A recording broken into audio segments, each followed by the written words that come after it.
All right, so we are officially live, guys. We got Darryl Aldridge with us today. This is going to be fun, man. This one's going to be a fun one tonight. Darryl, you've had a lot of success with the strongman, powerlifting, strength sports in general. So we're going to kind of deep dive into a lot of that tonight. So um, I want to kind of start in the very beginning because I'm not sure what your beginning actually was. Why you got into the gym, maybe why you got into fitness. So just kind of take us back to the younger years of Darryl and what's gotten you propelled to this level of strength and competitions here to date. All right, let's start from the very beginning. I was born a baby. There we go. All right, so fast forward. Elementary school, I was kind of involved in sports. I did basketball and soccer, did a little bit of tennis. And when I got to middle school, it was bowling.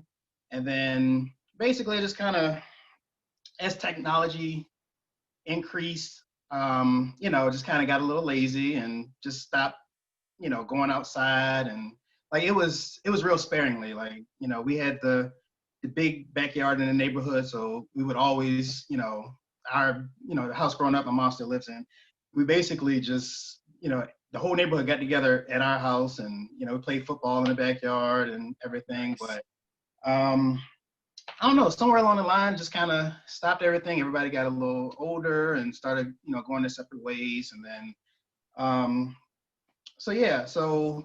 after high school, when I just kind of realized like, all right, I went to school for auto body and paint first. So I got my associates in that. And then I took like 2 years off and then I went back to school at Virginia State and I got my bachelor's in criminal justice. Oh, wow. And, Okay. I was on track for everything and then still just kind of slowed down again. It was just like, all right, do I really want to do this? And then, all of that time progresses. It's just like fitness just wasn't even on my mind. Okay. So then as I got started, I went to the gym, a few times and I was just like, all right, I need to lose some weight. Let me go ahead and give it a shot. And then I fell off and, anybody knows it, you get some good rhythm and then you stop. It's just like, it's hard to pick it back up. Mm-hmm. So then, I went through the whole motion of I was waiting on people to come to the gym with me. And, after a while, they just kept standing me up. And then when they stood me up, I was like, all right, well, I'm just going to stay at home because, I don't have anybody to go with because, I was at that level where, still shy about it. And, I didn't really want anybody looking at me. Okay. But, one day, that mirror just kind of just got a little tough. So when that mirror started getting tough, it's just like, all right, now you need to do it, stay on track. And, let's talk about that. Let's deep dive because I think people that will be watching this show, whether they're here live or maybe even later on, they might be in that place right now where they're looking in the mirror. Maybe they've tried to be in the gym. They're just uncomfortable going to the gym and they kind of have that same road that you're on. Like maybe they were active as a kid and kind of in and out of sports and whatnot, but they just can't get a handle so much of their own fitness, but they look in the mirror and they're not happy or they're not satisfied with who and what they're looking at. What was it for you that kind of maybe got over some of that hurdles? Like you mentioned, like I went into the gym. I didn't want people looking at me. I tried to rely on other people to show up. They were kind of letting me down. What happened where you were just like, okay, I got to do this for me and I can't rely on anybody else? Or what was that? What was that path for you? What was that road? So basically it was, I grew up having asthma and everything, bronchitis and whatnot. And it was just like, in your adult years, it's like, if you don't get a hold of something, like just, start taking care of yourself, then it's going to get worse. Like, I've seen family members just not do anything about it. And it's just like, all right, well, I want to be around. So, mm-hmm. So for me, it was mind over matter. It was, all right, get it together, just go. Even if you just start on the treadmill, walking, just be active at some point. Okay. So just started picking it up, and then I started doing a lot of research and, watching YouTube videos. And because I really kind of, like when I started getting the rhythm of going. I tried my hand with calisthenics because, my first mindset was, you don't want to be fat anymore. Get the fat off. So, Okay. at that point, strength sports wasn't even, it So wasn't even. where were you in the beginning, Darryl? Because people look at you now and they're like, this guy was fat. Like they probably can't even relate with that. So what was it? Like, what was your top weight and what was the main reason for, being in the gym in the first place? So, when you're short, you don't want to be short and round. So my max weight was like maybe around 250. And, I'm only 5'9". So Mm-hmm. growing up, before I got a few more inches on me, it was just like, you can't be, yay high and then just out here. Like, it was just, that's what really, like, I was like, all right, I got to fit into my size. Gotcha. So that's what you mean by when you were looking in the mirror and you just weren't happy with what you were seeing. It was just like, I'm round and I don't want to be this shape anymore. Yeah, yeah, I was a kid swimming in the pool with the shirt on because it was just like, that was just not gonna, it was not gonna fly. Like, I'm not getting in the pool without a shirt on. And it's just like, Gotcha. those kind of things, like, just situations like that will kind of put some pep in your step to just like, all right, you know how you feel. You don't want to feel that way anymore. What are you going to do? Right on. So then you went into the gym, you were trying some things, you're doing the cardio, you're telling yourself, just get on the cardio, just do some of the calisthenics, you're watching the YouTube videos. So what got you from kind of those beginning stages to where you are now? Like talk through us that kind of journey, if you will. All right. Well, I was at Gold's before, and then, when I took the break, I just never went back. But then when UFIT opened up down the street, I was like, all right, there's a gym. It's an exit away from me. Why not? Just give it a shot.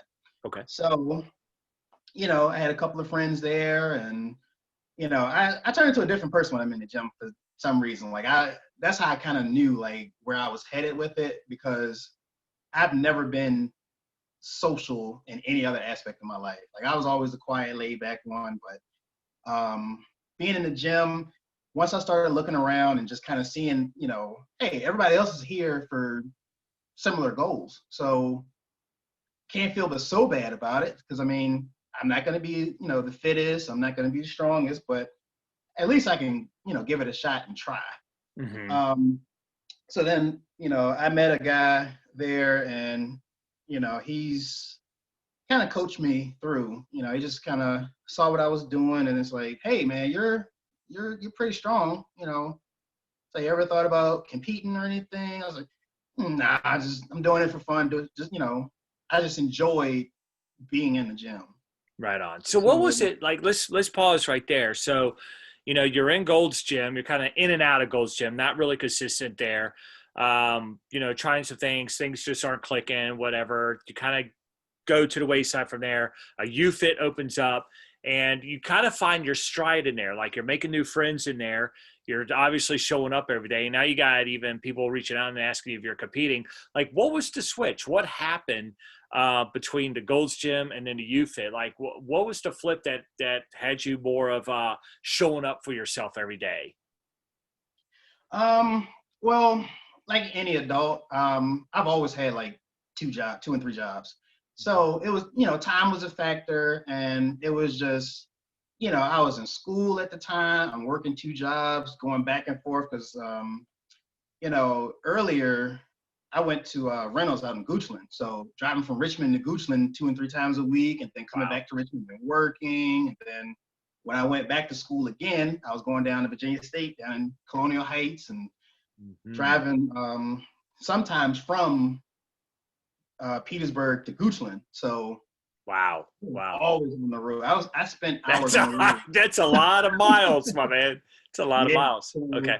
I've always been that way. But when they opened the UFIT, it was just around that time where it's just like, I just wasn't feeling good. Like, it's one thing to wake up and be tired, but being tired and sluggish, it was just like, all right, you gotta get a hold of this somehow.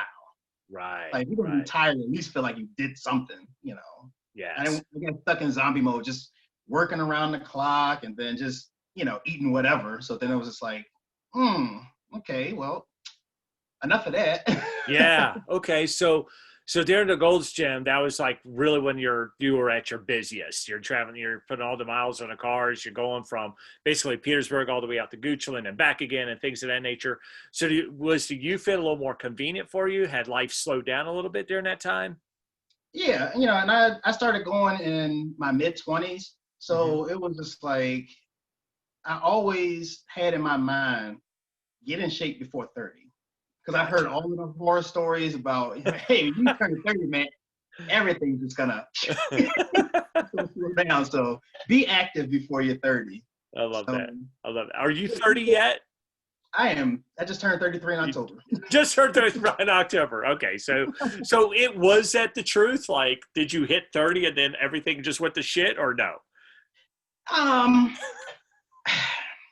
I a lot more things were clicking and popping at 30. There you So, go. sleeping, I realized sleeping can be dangerous because, you wake up and one shoulder's way up here and you kind of, it's a bad time sometimes. It's just like, Oh my gosh. I want good quality sleep, but, I always favor one side. So it's just like, I'm going to pay for that in the morning. So, Oh, dude, that's too funny. Injuries aren't happening on the barbell; they're happening in bed. no, They're happening no, in sleep. practical things. It's just everyday things is where we get injured. Oh, that's too funny. That's too funny. So let's go a little bit deeper, man. So now you're in UFit. This guy is hitting you up. He's like, "Hey, are you a competitor?" You're telling him, "No, I'm just doing this, to get in shape, having some fun." What was the next phase after that, man? So, I kept seeing him, kept running into him, and he was just like, hey, man, like, you have the strength, you have power. Just take a step back, work on form and technique. And he said, and I promised you that you will see a difference. So then, still relatively new at it. And then I started training for powerlifting. Um, that's why I started kind of, researching different equipment and, powerlifting shoes and, elbow, knee sleeves and different belts. And, so I just kind of like, all right, these are the things that need to, be an investment. Mm-hmm. So I started training for that. And then, when I was training for powerlifting, I was just so bored. Because, Okay.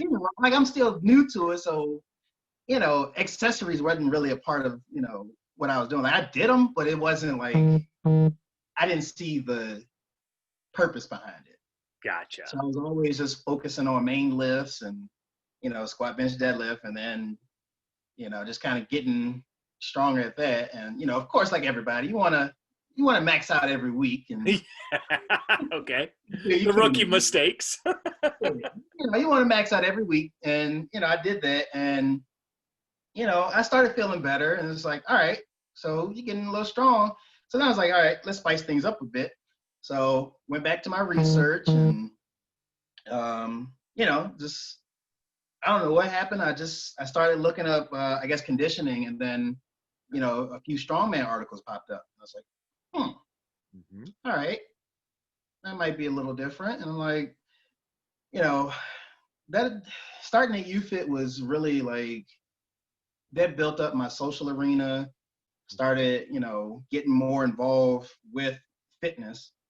Mm-hmm. And then when a new location of goals opened up, that's when I really was like, all right, we got some different equipment. So, you know, actually Will, he was the one who told me about it. Okay. So I went over there, started training with him because I met Will at UFit actually. Okay. Gotcha. So he told me, hey, come over here. And then once I started going there, it's just like, all right, it's, a few more minutes out of the way, but, for more equipment, why not?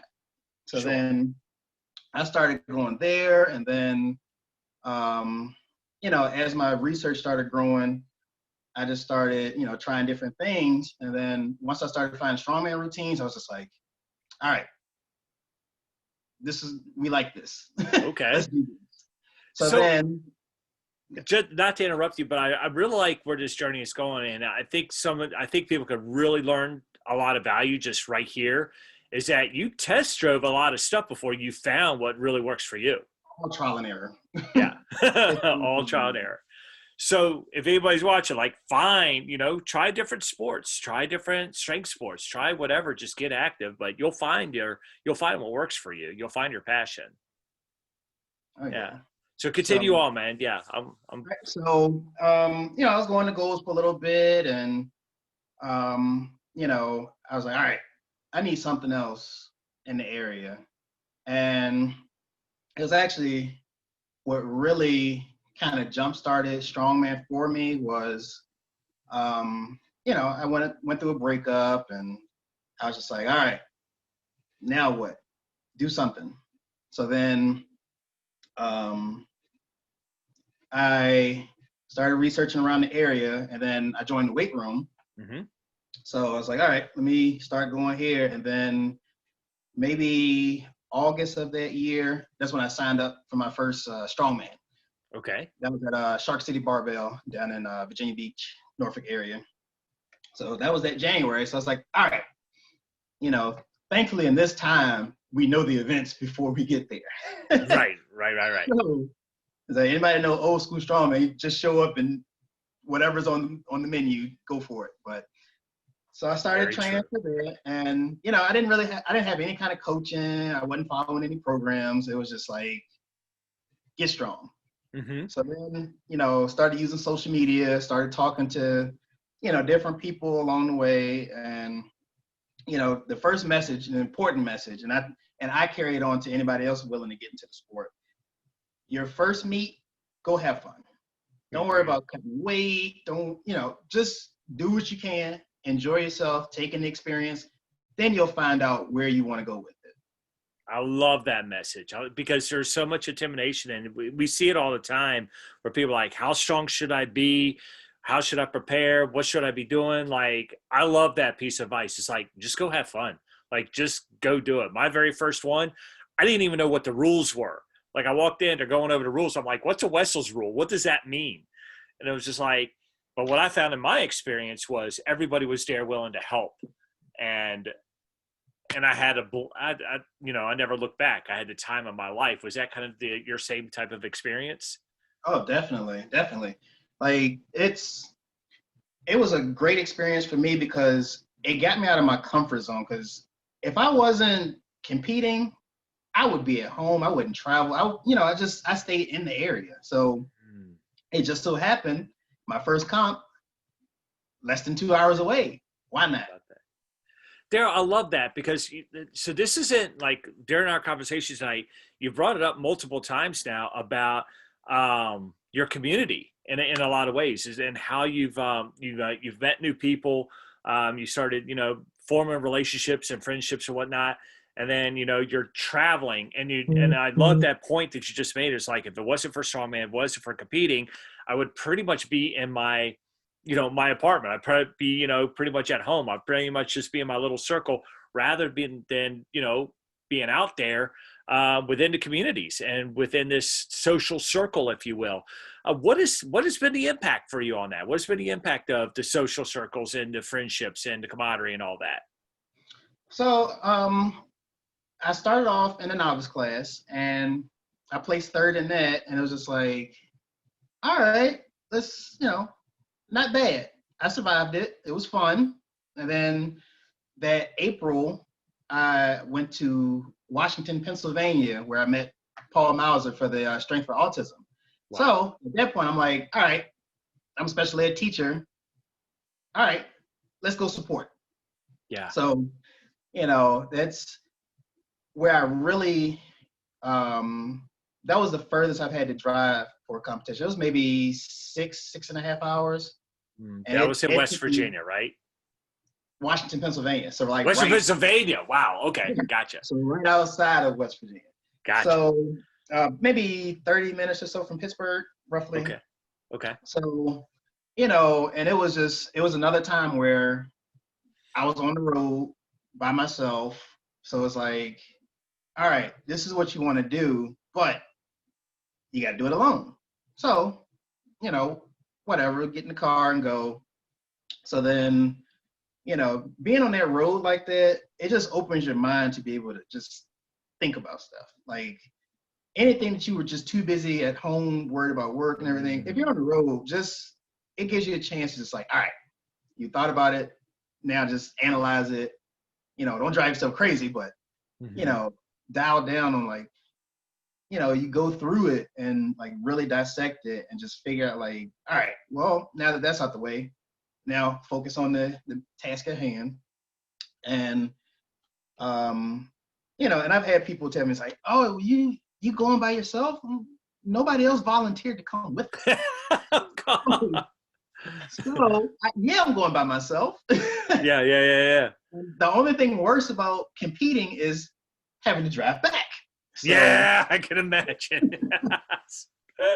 So I did that, and then I skipped a whole step. I'm sorry. So after that first comp in January, that's when the PR party. So that's when I went over to Mayhem. I was like, Facebook post came up, and I was just like, all right, why not? That's really local. So right. Well, that's when I first got introduced to Team Mayhem, and all the love and support was there. I think I hit a PR that day. To be honest with you, yeah, on the log. On the log, right on. Like maybe 250, 255, something like that. So yeah, so all right, fast forward again to now that I'm invested, I'm all the way in now. So like I try to do a competition every 3 or 4 months, just quarterly to stay on top of things. And chances are the comps that I sign up for are never like identical. There's always something new that I haven't done before. So that kind of brought more interest to me. So then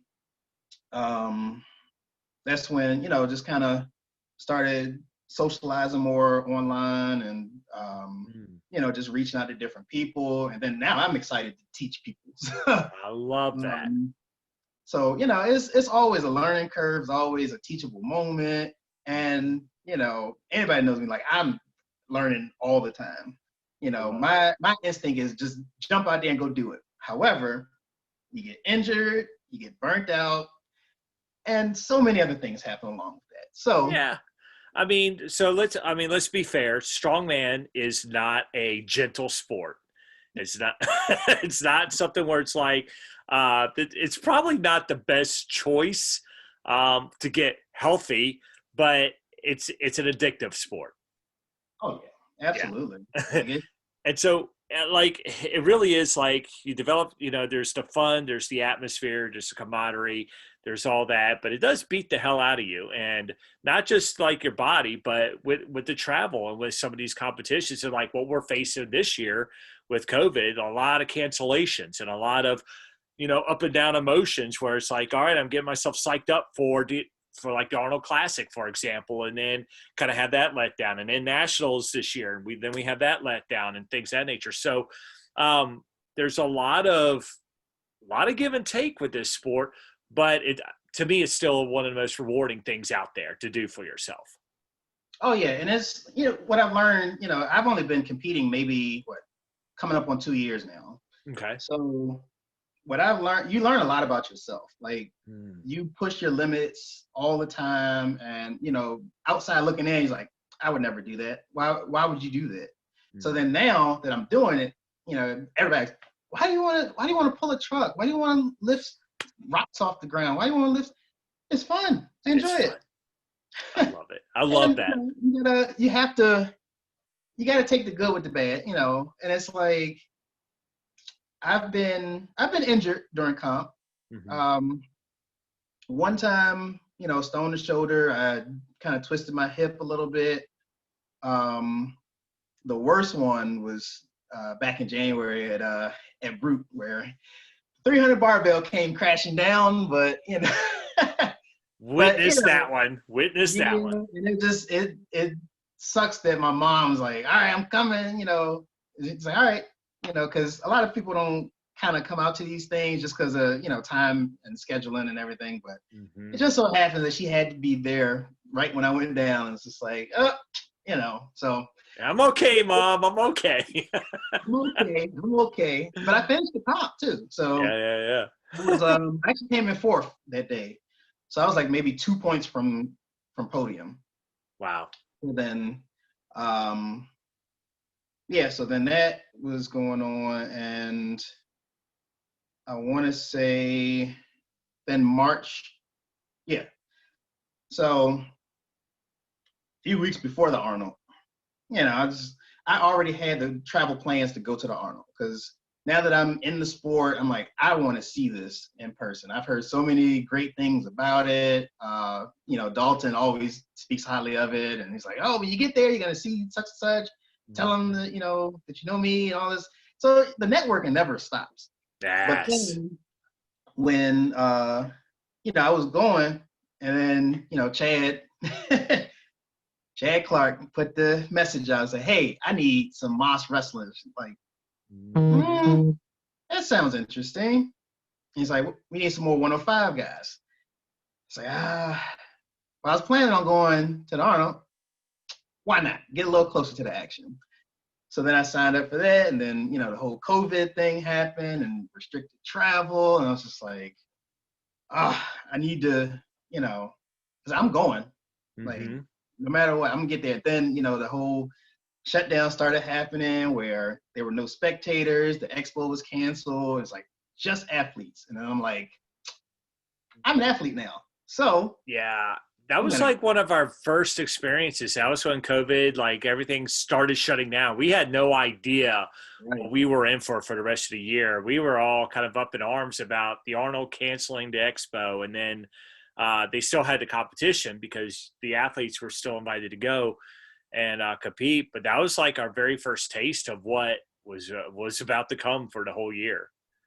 Right. So then, I flew out, and I knew that I was going to meet a few people out there, just, from previous competitions and, like I said, just the networking and everything. So, when I got there, things weren't as restricted as I thought. Like, the most restricted part was just flying. The mask mandate wasn't up yet or anything like that. So, it was a regular trip at that point, but it was just nothing but athletes and possibly a coach or so. So, we went, and I met up with a few guys from town, and then, all of a sudden I just started seeing all of the people that I look up to and respect in the sport.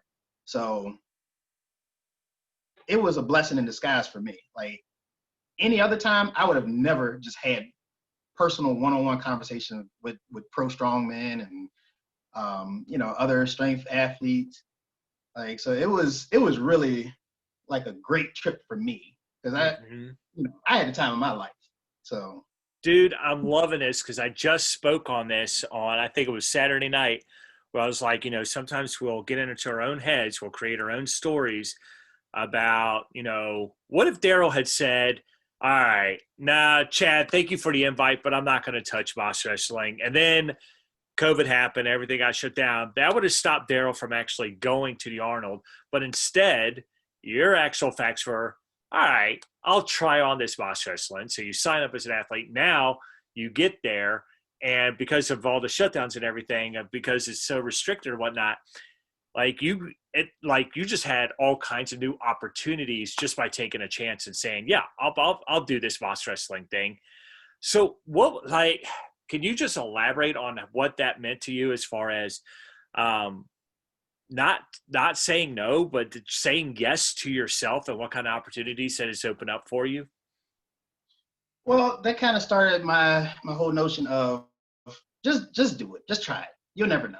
So, like I said, everybody was just like, oh, I don't know if I'm gonna go now. And then it's like, oh, shut down. But then it's like, well, God found a way for me to be there. It's just like, hey, you're an athlete, so you are definitely included to go. Nice. So, dude, I love that. It was great having a front row seat at the Arnold, like watching, I competed first, and then I watched some of the amateurs, and then, the pro strongman came in. So I was there for the whole show. And then That's to awesome. sit in the crowd, front row seat, and then, old Hagen comes and sits and chats it up with you, and he just enjoys the show with you. It's just like, The OG himself. That's freaking right. awesome. So yeah, man, like, so you go from like just Gold's Gym, you fit, and then you start competing. It's opened up a whole lot of new worlds to you. And then now you've competed in how many competitions to date? Like 6, 7? So I've done, it's 6 strongman, including nationals, and then 1 for Moss. In one Moss. And that was at the Arnold. That's when you did the Moss wrestling. Yep. And so what has this brought to you? Like, to step out into this new world of strongman, and to, you talk about networking, you talk about the social circles a lot. Like, what has this done for you in your life? How has this, not just fitness related, not even strength related, but how has all this impacted your life as a whole? So for me, I'm just gonna go ahead and speak on it. So in the sport of strongman, you don't really see a lot of people of color. So for me, it's always a challenge to just, travel into somewhere you've never been before, you don't know anybody, and then you might be 3 out of 4 How about of your that? color out of 80, 90, 100 competitors. But what really kept me going with it is that every time that I went to a competition, the amount of support that you get from other athletes, like, it doesn't even become a competition anymore. You're competing against yourself. You just go and have fun with complete strangers and then walk away friends at the end.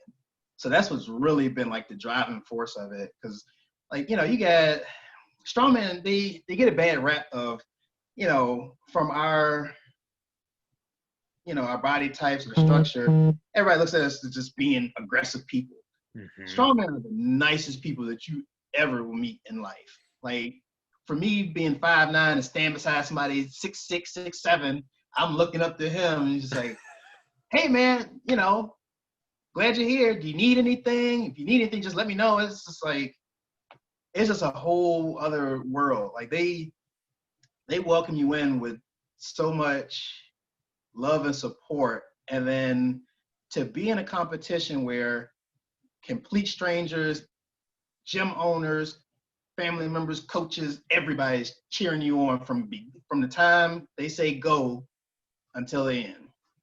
Dude, I love that. I love that you brought that in with the community aspect. So you brought it up, so I want to touch on it. Being the minority in the sport, like, if you go to a competition, there might be 100 athletes. You're saying you might be one of 3 or 4. What would you say? Like, what is your goal for that? Do you have a goal? Do you have something that you're trying to bring maybe more awareness with strength sports? Is there an agenda for Darryl? Like, what would you like to see more? For me, it's basically, I'm kind of setting the tone with, other athletes to say that, hey, it's possible for anybody. Don't limit yourself to what your upbringing tells you. Oh, this is the only sport that you can compete in, or, you're geared towards this. And, because really, when we're growing up, you only hear about the main sports, this football, the basketball, the baseball. And then, as life goes on, you start getting into, some of the other sports. And then it's like, compared to everyone, other sport, strongman is always like at the close to the bottom, because a lot of people just aren't aware of it. And then, like, even, casual conversation that I have with people, strongman, what's that? And then first thing I just say, hey, remember ESPN, the guy lifting big stones, pulling in trucks? Oh, yeah. It's like, yeah, I do that.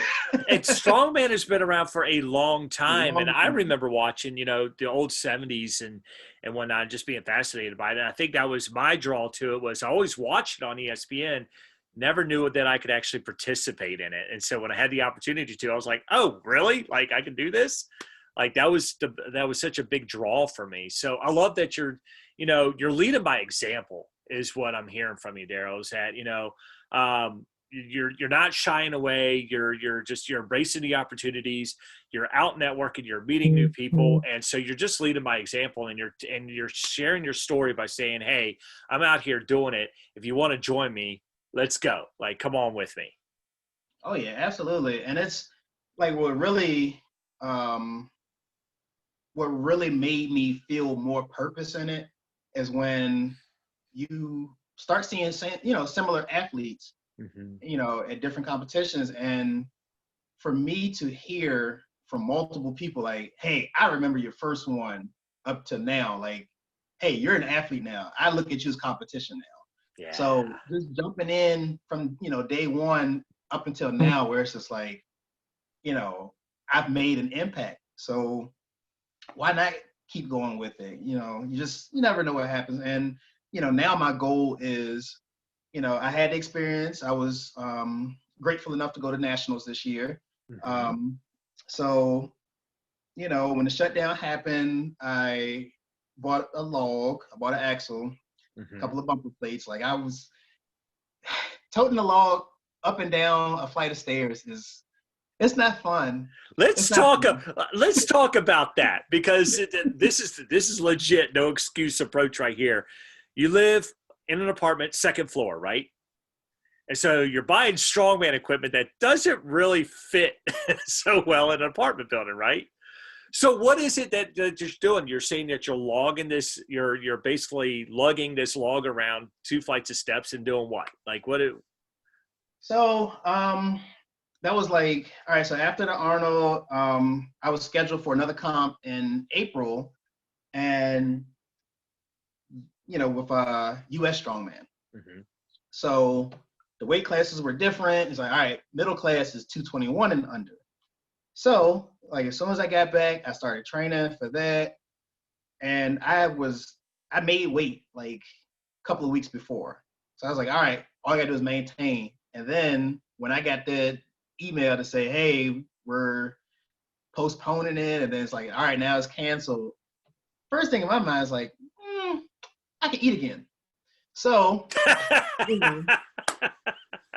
so 219 went to 230 real fast. Okay. And I was just like, all right, I can't lose everything. So, before all of the price gouging and everything. So ended up finding, a few things online, and I went out to the tennis court, which one, it's not too far from my apartment. But when I first got the log, leasing office called me and said, hey, did you order something? Yeah. It's like, so they put it at the wrong door. Oh gosh. It's too heavy for anybody around to lift it. So yeah, it's there waiting for you. And then I have this 90-pound log that's still wrapped in plastic and it's got the cardboard on it. So Oh, that's too funny. yeah, and I don't have a walkthrough from my apartment. So I had to go up the stairs, get it, bring it down, and then come all the way around the building. Oh my And then gosh. go back up the stairs. So my conditioning started as soon as it was mailed to me. That's awesome. That is awesome. So who says there's no cardio in strongman, right? And everyone knows I shy away from that. That is a necessary evil, but if I don't need to use it, I'm not gonna just sit there and just do it. Yeah, I hear you, my man. I hear you. So what is next for Darryl? Like, you're doing these competitions, you truly embraced a no excuses attitude, lugging the log around, taking it down to the tennis yard, the tennis field, or what do they even call it? Like, I'm not tennis court, the tennis court. That's what I'm looking for. So you're bringing out to tennis court. You're doing your training kind of there, whenever the gyms are shut down or whatnot. So what is like next for Darryl? What do you have lined up? What is, what's next for you, my man? Well, so we didn't get around to it yet, but I'm gonna bring it up. So last year around August, I made my brand an official LLC, Silverback Strong. So that's been going pretty well. Like I've had multiple sales out of state. Like I've mailed to Wisconsin, Kentucky, North Carolina, New York. Nice. So it's definitely growing. I would like to grow that more. Mhm. Right now, I'm preparing for um, another competition in February down in Brood again.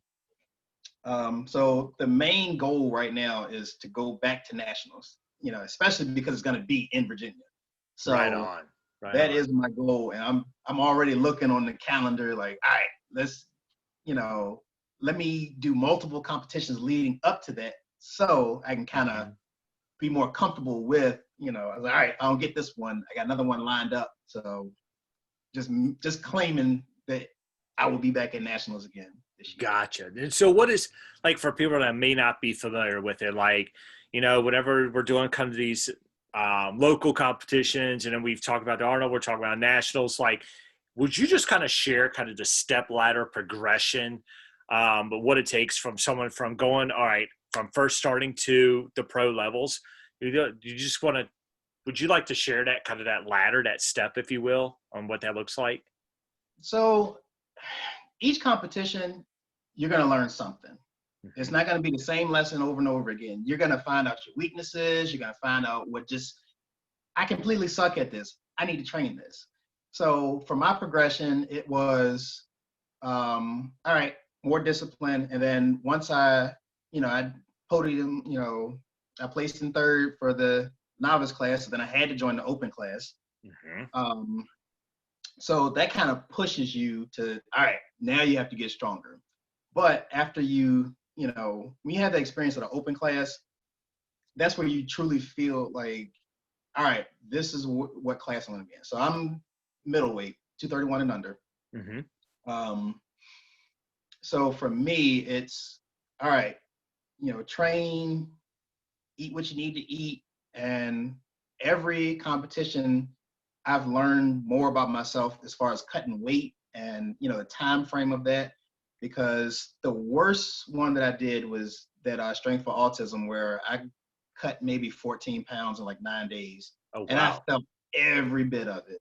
Mhm. So now, I've had enough competitions where I know what time frame I need to start cutting and just maintain until then.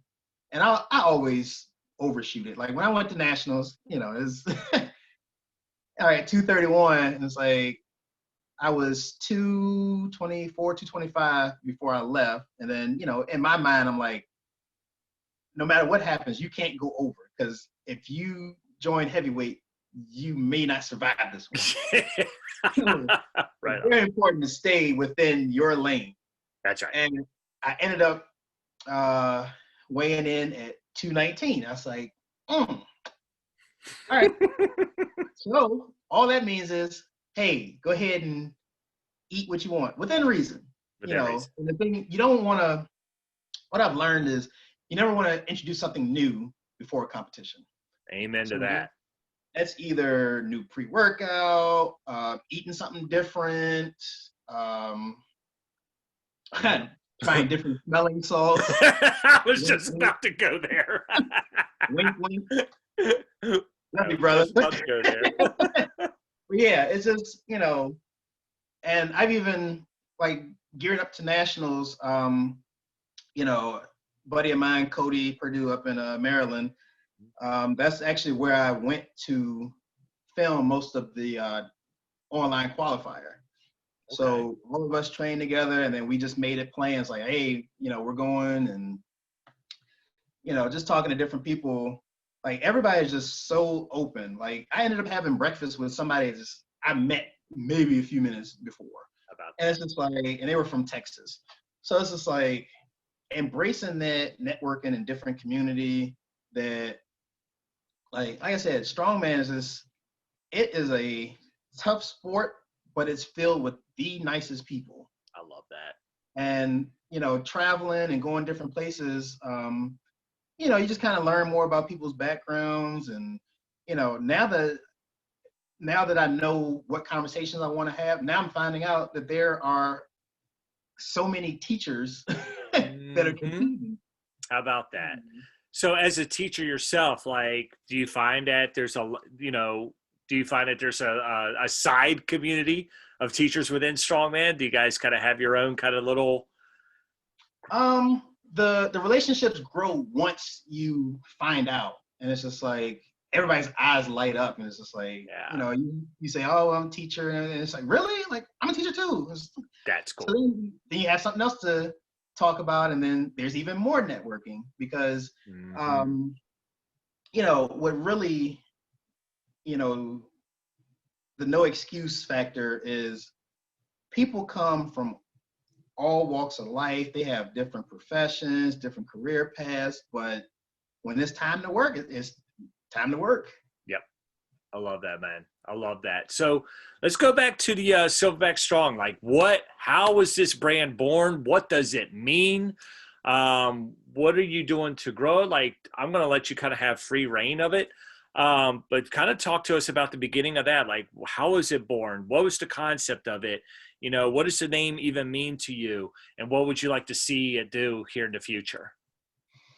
So it was created, just regular conversation. And then, as I started working out a little bit more, I started, my focus was, and what my family history taught me, both sides of the family, just bad backs.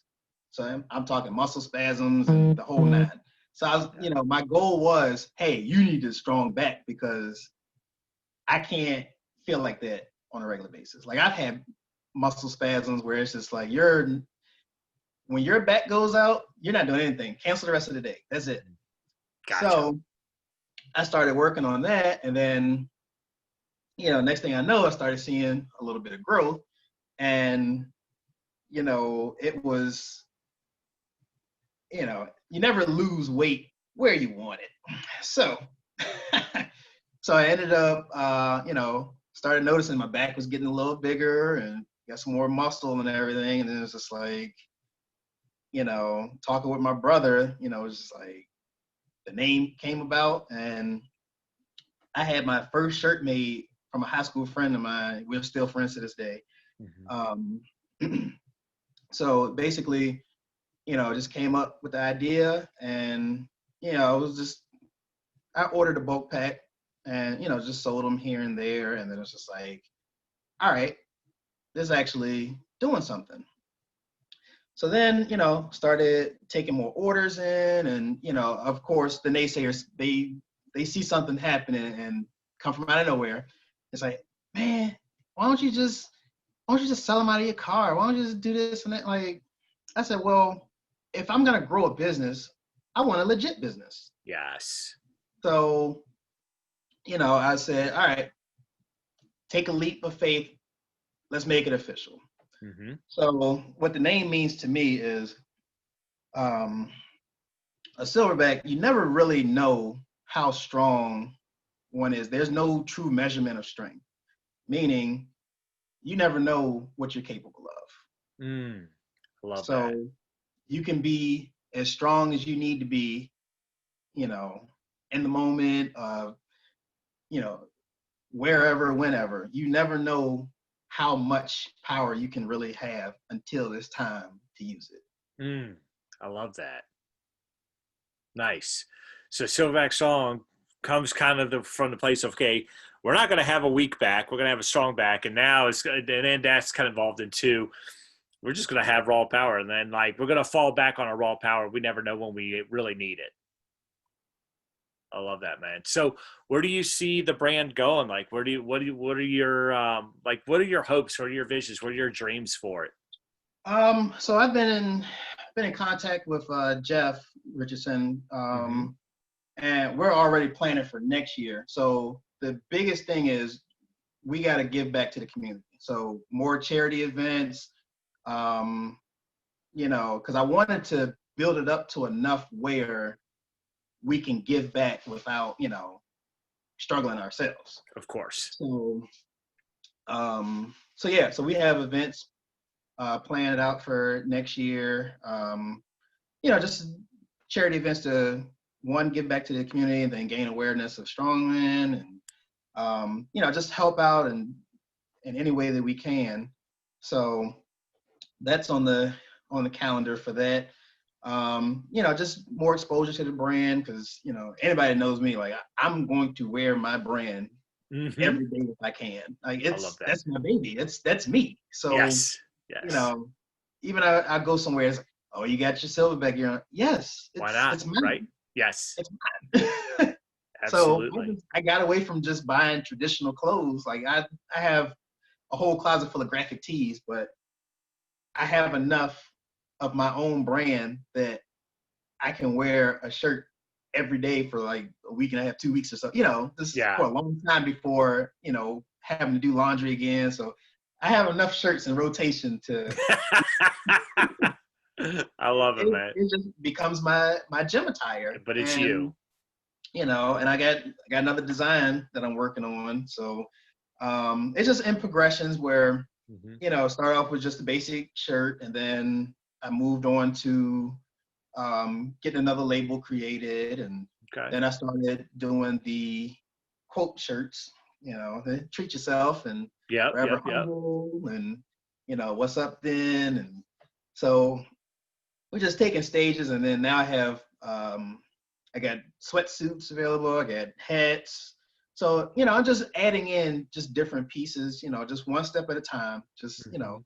to just kind of expand it slowly. You don't want to release everything at one time. And then it's just like, all right, now what? Right. I So get that. So let me ask you this, Darryl. Where can somebody go to get this fine apparel? Like, do they need to hit you up? Do you have a website? I have a website. The link is on all of my social media pages. You can call me directly. You can email it to me. If you see me in person, like, that's when I'm at the gym, I'll have a few friends like, hey, let me order a shirt. And it's like, all right. So, Mm-hmm. all of it kind of goes through me anyway. So any point of contact is fine. Cool. You want to just kind of blast out what your social media is like? Go ahead and hit up your Instagrams. I don't know if you have a YouTube account or whatever, but whatever you have, man. Just if you want to just kind of shout them out here, and then we can post links when we go to reshare this video later. We can post the links in later. All right. Well, my Facebook page is my name, Darryl Aldridge. Instagram, I have one of the simplest ones. It's D_A_. And then and then my business page, Silverback Strong, is just Silverback Strong, all one word with a underscore at the end. Cool. Very cool. So, dude, this has been a pleasure talking to you, man. I've learned a lot about you. I've learned a lot about your journey. Is there anything that you would like to just kind of wrap up with? Any final thoughts? And while you're doing that, I'm going to dig through the comments. If you guys have any questions for Darryl, I want to see if there's any questions. But Darryl, any final thoughts before we get into questions? I just leave on a note saying that I am living proof that willpower, that drive, the dedication, being that fat husky kid and actually competing in strength sports, like it's not too late to do it. Just get started, really. Just do it. You never know. Like I have people around that have never lifted a weight in their lives, and they just like, hey, where do I get started? And it's like, just start, Yeah, just and do what works for you. Stay in your lane, do what works for you. dude. Because the same thing that works for me may not work for somebody else. I love Find that. your path and stick to it. I love that. I love that. So I'm going to just kind of dig through here. We got some comments. We got Darryl is my hero. That came from Dalton. I knew it. I already knew it as soon as you said it. I was like, I know who that is. Of course, Selena says, there's nothing wrong with being short and round, Darryl. uh, Well, Jason Walters, he agrees with you that cardio sucks. yes. So let's see. Jason also said he met you randomly because of doing strongman at the gym, which is really cool. Yeah, like the community has just been amazing, guys. I met him at the weight room, and then he actually ended up being one of the volunteers when I went to Vikings Con. Oh, no kidding. How about that? You So let's see. Jeff Richardson, why are you trying to look so awoke? Wait, are you being swole? Okay, he had to retype. Why are you trying to look so swole, my man? That's what Jeff is saying to you. it's the proper lighting. This is the best light that I have. It's the lights. Smoke and mirrors, man. Smoke and mirrors. Smoke and mirrors. I love it. I love it. So, guys, any other questions for Darryl tonight before we close out? This has been an amazing conversation. Hope you guys got some value. I know Jeff is laughing now. I know just for me, like, we met because of Strongman. I don't think we would have ever met if it weren't for Strongman. We held a PR party. That's why you came to Mayhem. We obviously have a lot of mutual friends. There's a lot of, the collaboration and networking, the friendship, just so much. It's the reason that I just love the sport so much. And I just, I value our friendship. I value the fact that, it's just like you said, it's just like within the Strongman community, I have not found a bad apple in the Strongman community. Like, everybody's just so open. Everybody's so warming. Everybody's just a collective group. It's like, hey, we're competing against each other, but we're going to cheer each other on. And I love the sport for that. Not anywhere else. Yeah. And it's the truth. And like, so guys, if you're interested in Strongman, reach out. There's all kinds of organizations. There's a starting Strongman group on Facebook. Look in your local area. Obviously here in Richmond, we have Mayhem. There's also the weight room. Depending on where you are in Richmond, which one will be closer. Darryl, I know that you train a lot, the Strongman, even in Gold's Gym. And I'll train just about anywhere. Train just about anywhere. I love that. You can train on the tennis courts. you have to. Hey, wherever you can, just do it. I love it. Just get to it. But I absolutely love it. Guys, thank you so much for taking your time on a Monday night to join us for this broadcast.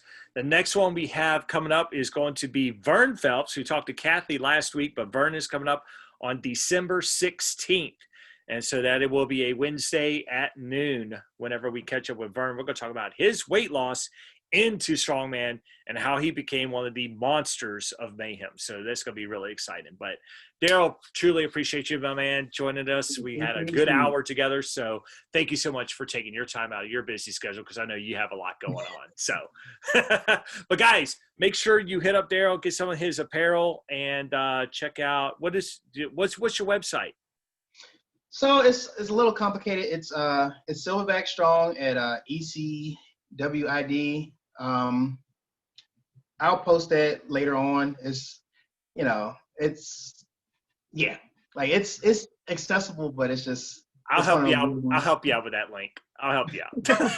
I'll help you out how to. I'm working on getting a better domain name and everything, but yeah, that's all you need. You just need a domain name, and then it'll just point to that link, and you'll be fine. It'll cost you $10. So, all right, guys. Peace, love, and strength. Have a great Monday night. Darryl, once again, appreciate you, boss. Appreciate you. Thank you. Take care, guys.